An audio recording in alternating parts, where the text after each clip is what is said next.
Afternoon again, you can all have a seat. Afternoon, Your Honor. Afternoon there, Mr. Perez. Okay. 19 CRA 00760 and 19 CRB 00953. Are you Richard Adams? Yes. Sir, I'm going to need you, I'm going Speak out to loud. address you Yes. several times this afternoon, and we're being recorded. There's a microphone in front of you, so we need you to keep your voice up so the record is clear, okay? All right. I also have counsel, Attorney Perez. Mr. Perez, how are we proceeding here today? We're prepared to enter a plea, Your Honor, based on the fact that the prosecutor is recommending a diversion program. Mr. Adams, do you understand what's been represented to the court? There was a plea bargain here between your counsel and the prosecutor. You were initially charged with a very serious felonious assault, felony of the second degree.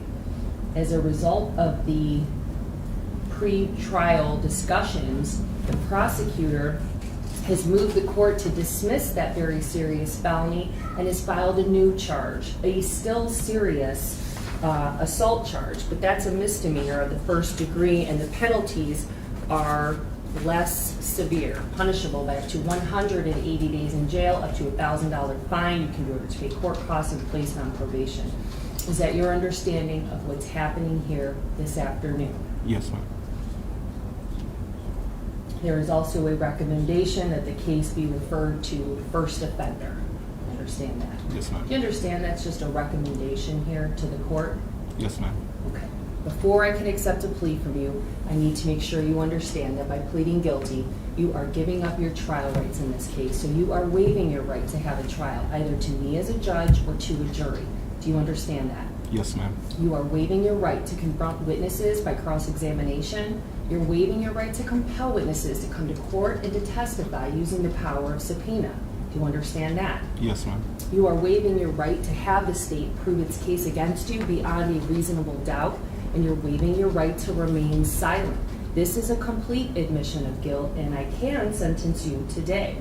Do you understand all of the rights that you're giving up by pleading guilty?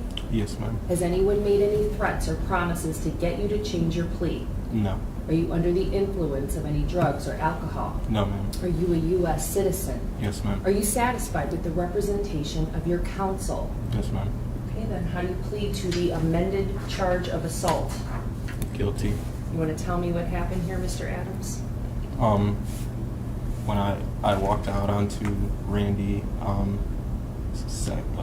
performing oral sex on a 5-year-old, and I blacked out, and then I pushed him off of him, and I just started hitting him, and I told everyone to call the cops. I was yelling, call the cops, and I put him outside and waited until the cops got there. Mr. Perez, do you want to say anything about the facts?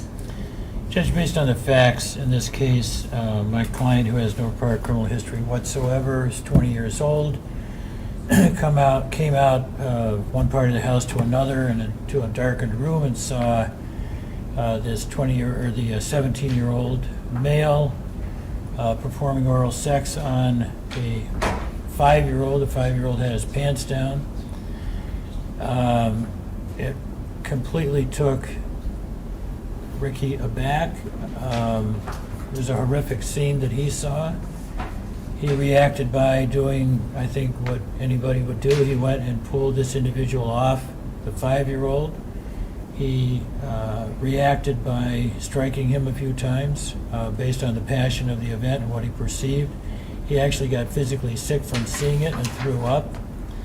He, at the same time, was yelling for somebody else in the house to call the police.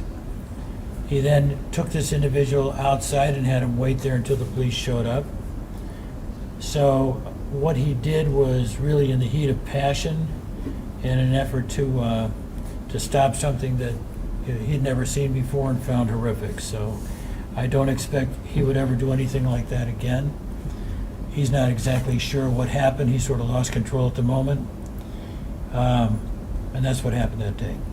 Okay, thank you. Well, based on the facts that have been presented here, I'm going to accept the plea of guilty. The felonious assault in 19 CRA 760, that will be dismissed on the prosecutor's motion. You're welcome. There are court costs associated with that dismissal. Do you understand that, Mr. Adams, you will be responsible for Yes, ma'am.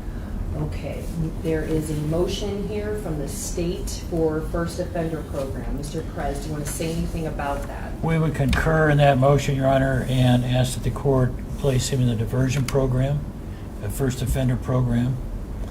And we'll be asking the court at the conclusion of that to dismiss the case entirely. Mr. Adams, is there anything that you want me to consider before I make a determination as to whether you will be referred for first offender? No, ma'am.